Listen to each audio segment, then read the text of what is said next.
Wondering how to turn your dreams of entrepreneurship into a reality? Take the mystery out of success, clear the fog of failures, and use speaking to create a six-figure business. Learn the success strategies of international speaker and business coach Katya Ravi. Learn business from brave to rave.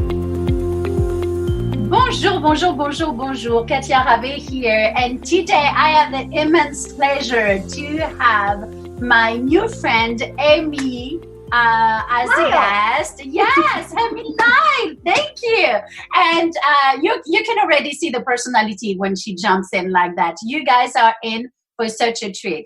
And what I thought I would do is I would actually let Amy introduce herself. You guys will feed off of her energy and see how wonderful, what a wonderful person she is. So Amy, why don't you go ahead and take it from here? Who are you? Tell me, who are you? Thank you. I'm used to being on stage. I'm a stand-up comic. So hello. But, we met at a conference.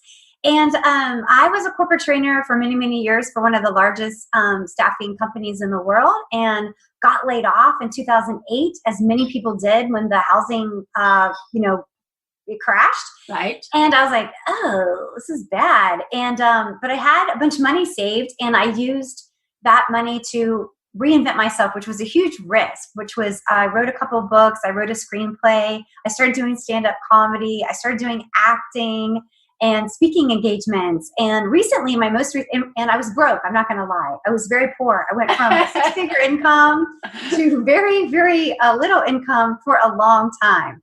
But I'm starting to make money now. But and then recently, I started a television show. I just happened to sit next to this owner of UI Media at an event, actually a What Women Want event. And he's like, I was telling him all my woes, my troubles of menopause, and I'm grouchy, and my hormones are going crazy, and the kids are moving out of the house. And he's like, oh my gosh, you're so funny. You should start a show. And I was like, I will. And so I did. So I started a television show called In the Burbs. And a friend of mine, Gina Riles, and I were on every other Wednesday. Anyway, it's on the UI Media app. .com, or you can watch it on our Facebook page, In the Burbs, or my Facebook page, Amy Lyle. But anyway, we were having so much fun, and we do what you do. We have a lot of creative people on there, and we try to lift them up because it's so hard to get press. So we have, actors and comedians and writers and organizers and all kinds of people. It is very hard. And I think, like for me, having my own show, so I'm a speaker. So guys, actually, let me go a little bit how I met Amy. We met in Atlanta, correct? We met, yes. So I do not remember if yes. Okay. I was like, maybe I was speaking. I can never remember. I was like, maybe I was. And I remember it was those two great speakers, and they were psychiatrists. Oh, yes. And they gave this great speech. I took notes. I'm going to invite them on my show about, they actually, because it's funny, because I wrote the book of failures, literally the book of failures. And they had a great section on how your failures are just part of your journey, which we know that logically, but sometimes we don't forgive ourselves. And they did a great job of talking about that. And if you're starting a business, especially, you're going to make mistakes. Right. And you got to give yourself a break on that. So, yeah, you sat right next to me. I was like, hello, who are you? I know. And you were dressed impeccably. I'm like, oh, I like her outfit. Ooh. Well, that's good. Guys, this is one of these things. How do we make impression? The first impression is a huge thing. What I really liked about Amy is, she came after, I think she came to my booth, we exchanged business cards, and suddenly, here we are. So networking is a big key. I want to go back to something that you said. You talked about, failures, the book of failures, and which, I'm interested to know why the title being so blunt, like would you just like like sometimes people try to go so complicated in title of the book, and I know that I'm in the middle of writing a book, and the title is always something that authors are just like, oh my gosh. And guys, sometimes this is it, books of failures, that says it all. I have it here. I know. Oh, book of failures. I will for the audience, I love that back picture. That's happened to every woman, right? It does. It really does. And I will put the link for everybody. But you talked about as especially as entrepreneurs, and obviously with Kobe Bryant's passing away yesterday. I really loved something that he said. One of his quote was, and I posted that on my social media today. Everything negative, pressure, challenges, it is all an opportunity for me to rise. I mean, come on. And this is what so tell me about your book of failure. Do you talk about how we can get better at it, or how we can embrace it? Not really. Not really. It's more like how to embrace it. So the whole book came from a failure. I wrote a screenplay under the mentorship of this great guy that used to vet films for Disney. And so he's like, you're done. And he's like, I'm going to introduce you to my attorney, my entertainment attorney in LA. I was like, great. So it was a warm call. As a salesperson, I worked as a salesperson before I was a corporate trainer for many, many years. And so when it's a warm call, you just kind of are more casual, right? I just expected it to go well. And so the first 30 seconds went well when he was like, hello, you're really funny. Rodney tells me you've got this great female-centric screenplay.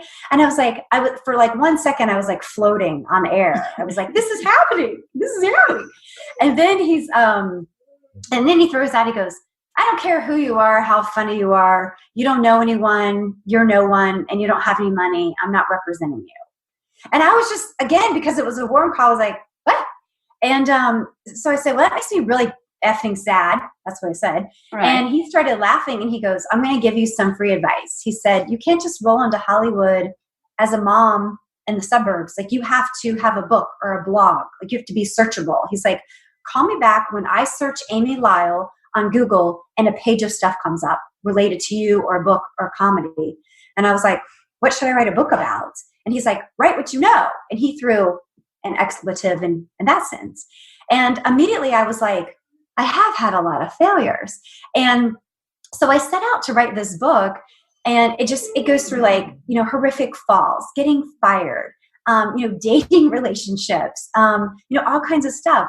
And the whole point of it is, personally, when I have shared a failure with someone, and I share the story about falling down several flights of steps in my office building. I mean, really hurting myself.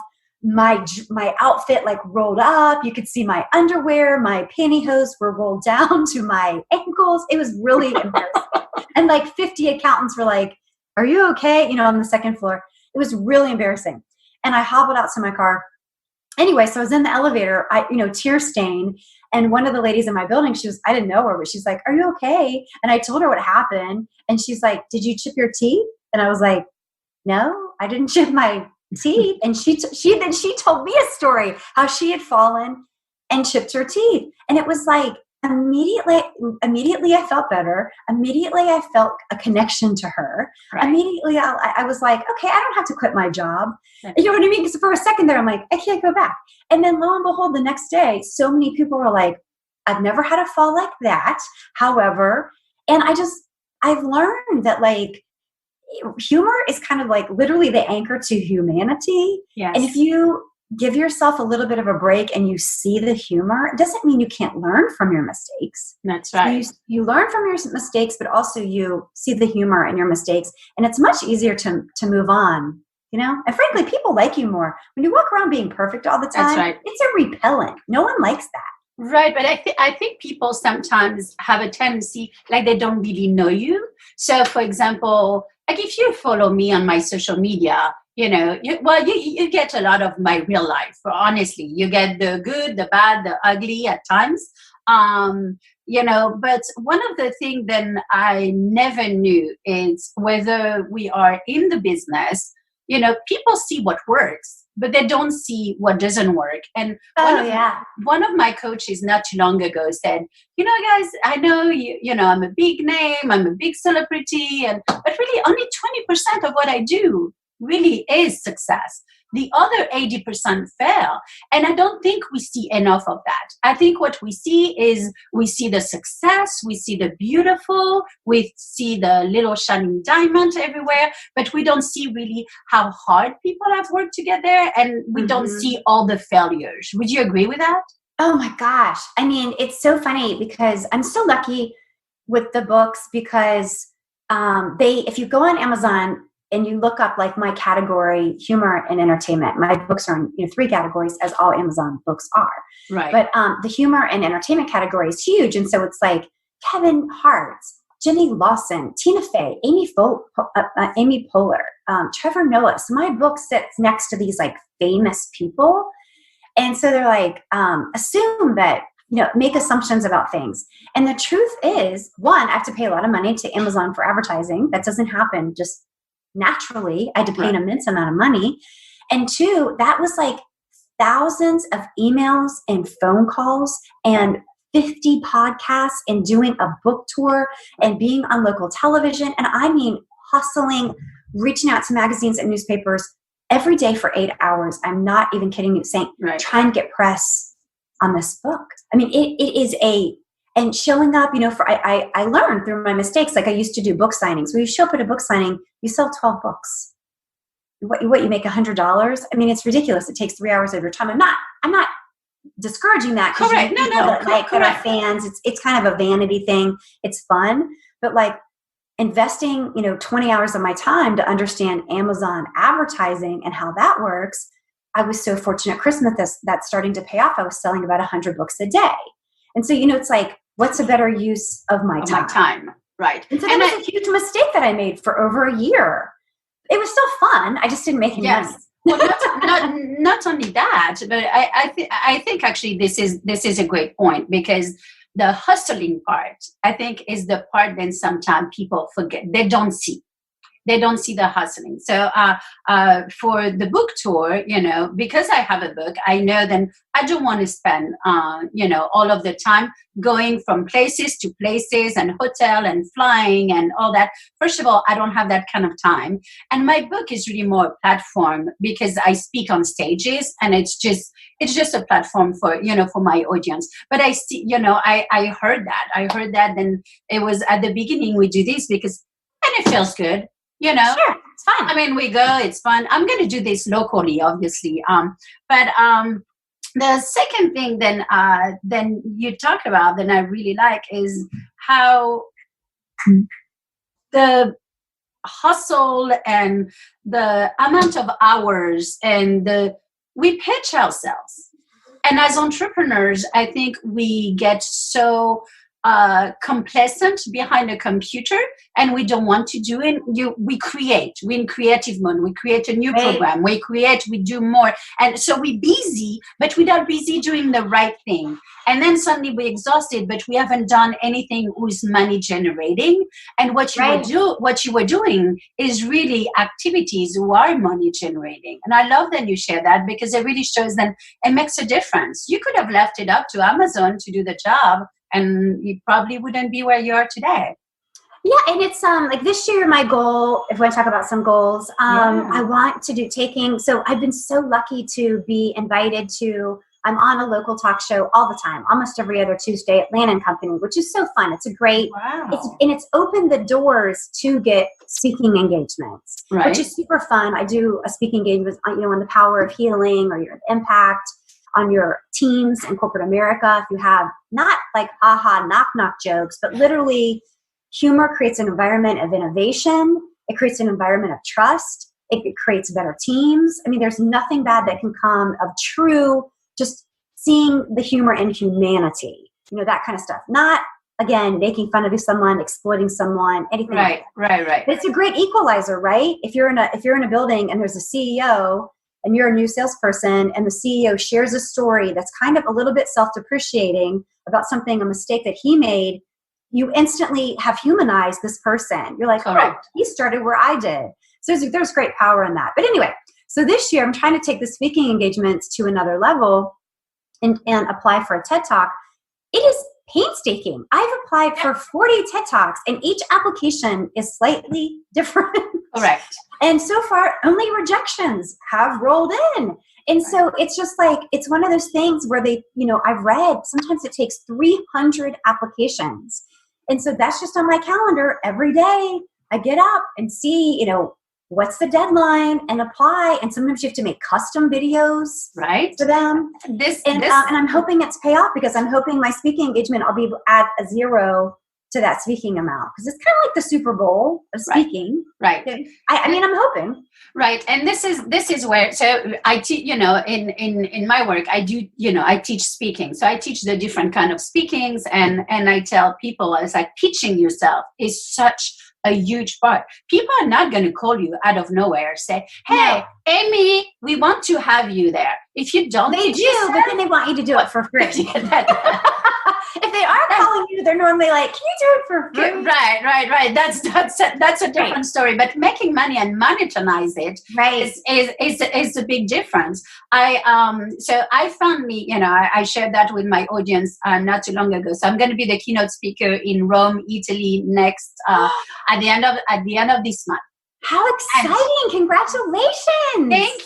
Thank you. I'm going to really take that, because what people see now is, of course, the announcement, and I'm a keynote speaker here in America, but doing it in Europe was a big goal that I had, for 2019. But the part that people don't see is, like you said, you pitched yourself to 40 TED Talks. And so far, no reply. Correct. No. But it will mesh. Right. It will. At one time, is sometimes, with TED Talks, it's very different, because it depends on the theme that they have. It depends. Can you fit the theme? Can you make it fit the theme? Are you tied to the geographical area? I'm like, no, I'm not tied to Idaho, but I love Idaho. Idaho, invite me. And sometimes they don't want. Sometimes they just want locals. Sometimes they don't want people who are speakers. Sometimes they want people who are not known at all. So with TED Talk is definitely, but each time the rejection comes, it is painful, because we're where? And this is what it was for me with Rome. I had preached myself a couple of years in a row there, and I did not want. I had decided I will not go if I'm not the keynote. I will go only as the keynote. And I got offered a couple of years in a row some little part in it, as in a lunchroom, or in the bathroom having my banner. I was offered that, and. What? Yeah. You know what? At this point, when you decline the bathroom, you just throw them my way. I'll hang out in the bathroom of Rome, pitching my books. I'll do it. But I'll make them feel good while they pee. I don't care. I'm your backup girl. I take all your reject speaking engagements. But this is fun. This is the part where you pitch yourself as a keynote, and they offer you a bathroom spot. Who's a sponsoring, where you have to pay to be in the bathroom. And I was just like, no, I won't do that. And but I pitched myself in so many times there, and I think that's the part then people are not seeing on social media. They're saying, oh my gosh, Katia, you're so lucky. And I did a podcast on that. I am not lucky. I work very hard to be where I am, and right. And you do get smarter, don't you? Like recently, and I love to do local speaking engagements. And if they have hundreds of people, I can negotiate it. If they have professional videography, that's worth something, because I can get speakers reel. If they allow me to sell books, and there's kind of a guarantee, so you can negotiate things. But and negotiate emails. Yes, I didn't think about that. Yes, I tell my clients emails. What was a local company? It was a paper, like the press, and they have several magazines, and they asked me to do this engagement again at like being MC. And last year I didn't ask them for anything, and they didn't give me anything. I mean, nothing. It's not even dinner. So this year I'm like, I would like my books and my TV show to be featured on your social media, in your magazine, and in your paper. And that doesn't really cost them anything. That's right. But to me, that is several $1,000s of advertising. Right. That, you know what I mean? Right. So I'm kind of like, that's a win-win. They feel good about it. I feel good about it. So if you don't have cash, is there something else you can do? And sometimes I tell my clients, sometimes it's good to take a free event if we're allowed to have a good call to action. So, from the stage, can I talk about what I do? Can I talk about my new launch? Like, for example, I have a new group program right now where I'm actually teaching people how to speak in 12 days. Yeah, 12 weeks, 12 days. Oh my gosh, I wish 12, 12, in 12 weeks. And I'm going to be able to. I'm going there. They're not paying me, but I told them, I say, I want everybody's email. I want the photo from the photographers, and because that's all of these things, guys, are things that you can negotiate. And the emails have huge value. And I'm allowed to do a call to action from the stage. At the end, I'm able to say, hey, I have this group program where if you want to use, speaking to leverage, your clients and to get, more leads, come and talk to me at my booth, which that is priceless to be able to do that. And, I know I'll get some clients out of this. So it is worth not getting paid. A big thing that I hear, especially from authors, or creatives in general, musicians and stuff, is they're not outgoing. They express themselves through their music, or they express themselves through their books or their writing or their art. Right. And so it is, when you say what it takes and reaching out and having conversations and pitching yourself, which is a sales pitch. It is. You're selling yourself. Bam.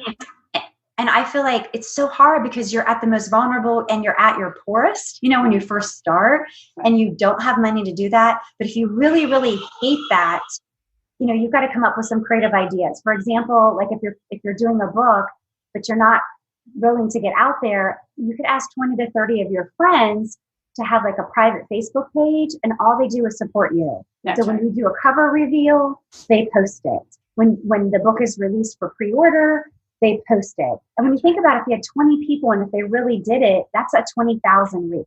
It could be 100,000 reach, just depending on how many. So, you have to get creative in it. And it does, it hurts my heart because it's like, that's going against the grain for people. They're like, I am not a salesperson. I cannot. But then you're not in business. And this is, in my talk, this is what I say. What is the word business? What do we do in business? It's, we give a value proposition, we give a service, we give a product, and in exchange, we get money. And this is being, if you don't make any money, if you're not collecting any money, you're not in business yet. And granted, this is a skill that you can learn, but I feel like people who are entrepreneurs are amazing at their trade, but they don't want to learn sales, and they don't want to go out there and network. I say, speaking is, and this is a huge part of the book, speaking is networking on steroid. I mean, it is. And there's certain things like I won't name the name because they're a very reputable networking group here in Atlanta. And I went, and I'm like, I'm a stand-up comic with funny books. Like, I'm so like easygoing and funny. Not one person spoke to me. Not one person. It just wasn't the right environment for me. And you have to check. I love then you bringing that. You have to see what works for you. And some of us, we're a little bit different, and people are intimidated. People are intimidated. I think they were just like, why are you here? And so, but if I go to like an event that we went to that was almost 100% women are more likely to be like, what do you do? And how can I support you? And we're about the same age. And so it's an immediate connection. Correct. And so I guess what I'm trying to say is if you try one thing and it doesn't work, don't stop. Then you got to move on to the next thing and try to find out what does work. Because I've been in that situation where I was like, I will never go back to this. I just wasn't welcome. Those weren't my people. Yeah. And again, knowing your avatar, we talk about that a lot, knowing your avatar and where they hang out and who's your ideal client and who's the people who are going to be becoming your circle of influence is, it's a huge part of your business. And someone says that we are, unless you're a plumber, literally, or electrician, and you cannot say, I am for everyone. You are not. That's a kiss of death. And good luck trying to market yourself. Preach it. I teach that all the time. And people are like, I want to serve humans. I want to do for the, no. Because humans go from baby to. Right. I don't know if you said it, but somebody was like, niches is riches. That's right. No, it's not me who said that. But I totally agree with that. I would love to bring up something that you said at the beginning, that when you said then the guy who was next to you, you were talking to him. Again, this is a great way of how we get creative, and then now you have your show just because of that. But you were talking about menopause. Since a lot of us who are in business are reaching an age, I love, first of all, then you use that word. I think it's a word in entrepreneurship, especially for female entrepreneurs who need to be brought up maybe a little bit more, because there is some side effect with menopause who comes where, I mean, come on, we have the hot flashes, we have, we're more tired, we have this, we are more, here we are.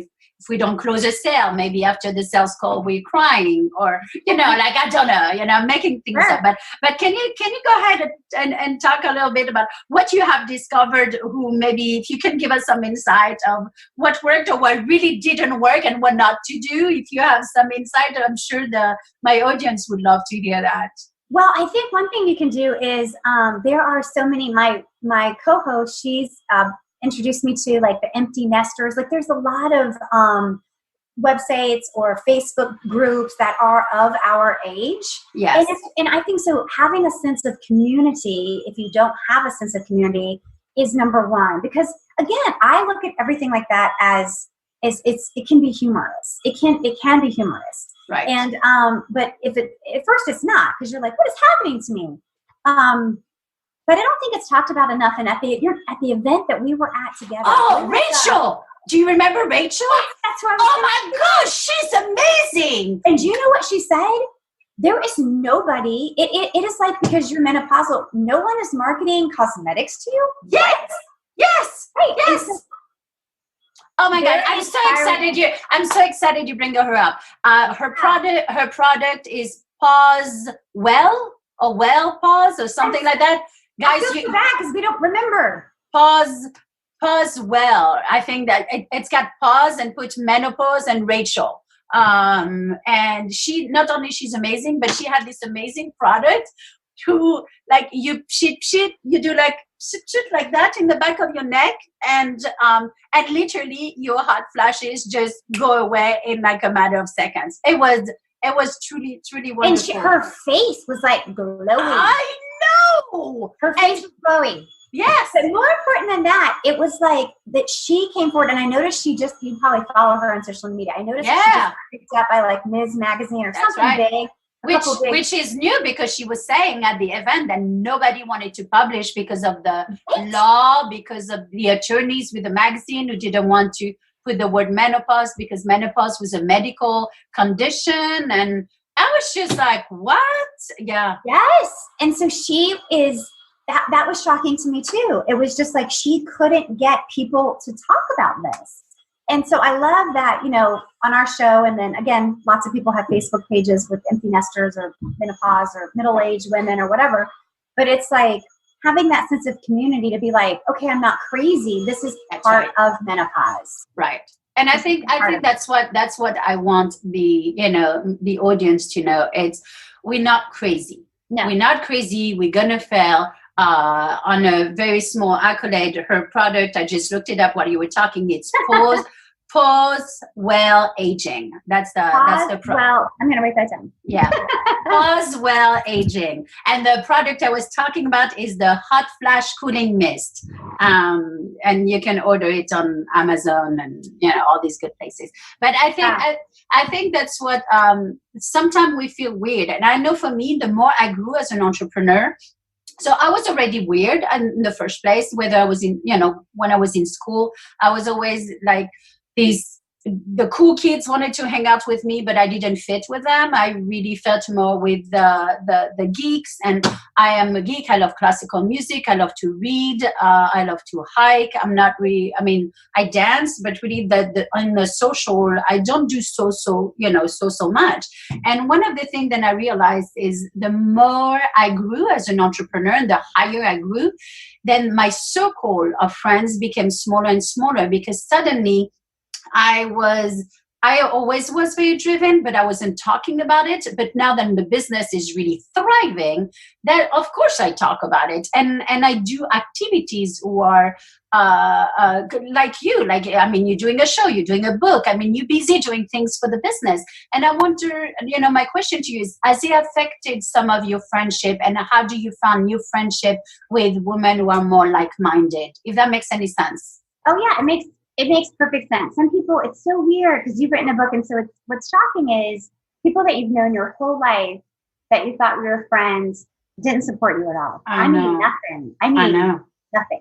And so you're kind of like, oh, okay. And then people that you really didn't know come forward and are like, oh my gosh, and they are like going out of their way to help you and promote you. And so now, now I'm in kind of like a lot of authors groups. I have my own writing group. And then just from creating my own show, which I try to highlight, it was talked about earlier, a lot of creatives, a lot of authors, a lot of people trying to get their name out there as an actor or producer or musician or whatever. And it's just like you and I, it's like you met. And if you're like-minded, you're like, I know that I could call you and ask a question and you would answer it. Or you could call me and be like, Amy, can you throw this on your Facebook page? And I would.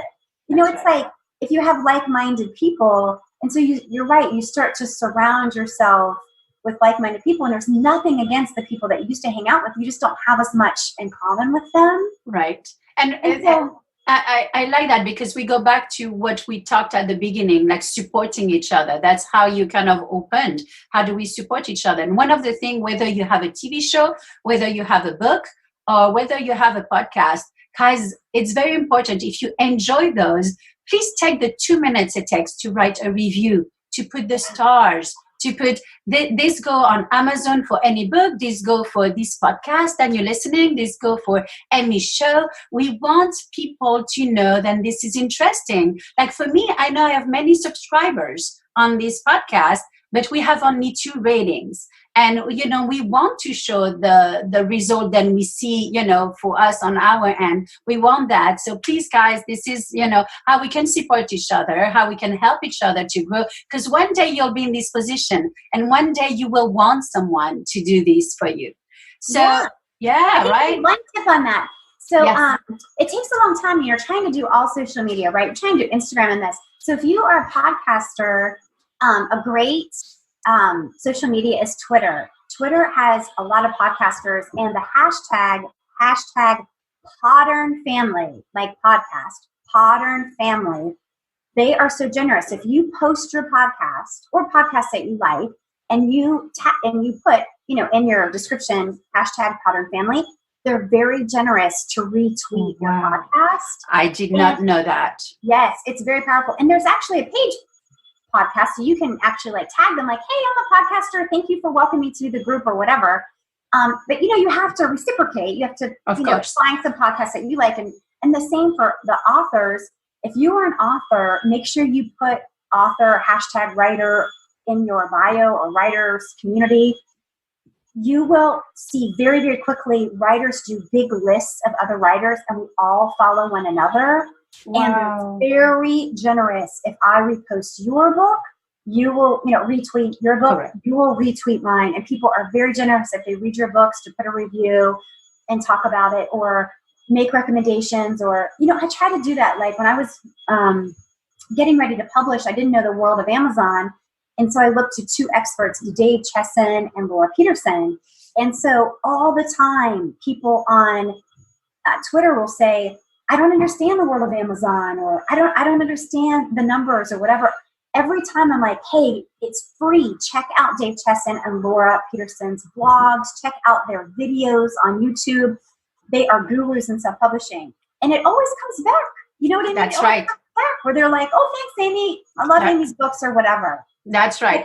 The smallest things, And again, this is building a circle of influence. This is doing, things for others. And when you are giving, it just works both ways. Where can they find your book? Where can my people listening? 2 books. All right. We're all a mess.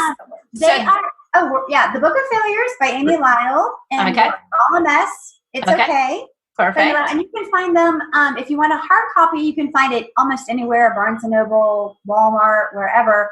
If you want the ebook or the paperback, on Amazon, because I did that special thing where I gave Amazon exclusive rights to the ebook. So paperback anywhere, but the ebook and the paperback on Amazon. So I actually will, I will give you a gift today, which you probably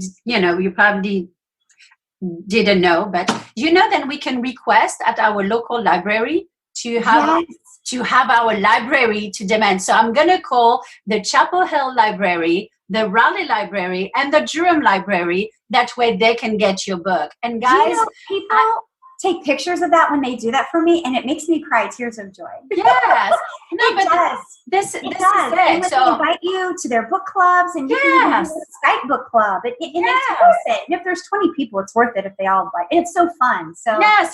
So guys, if you are wherever you live, please go to your local library and ask if they don't have the book of Amy, the Book of Failure, or Hot Mess. What was the second one?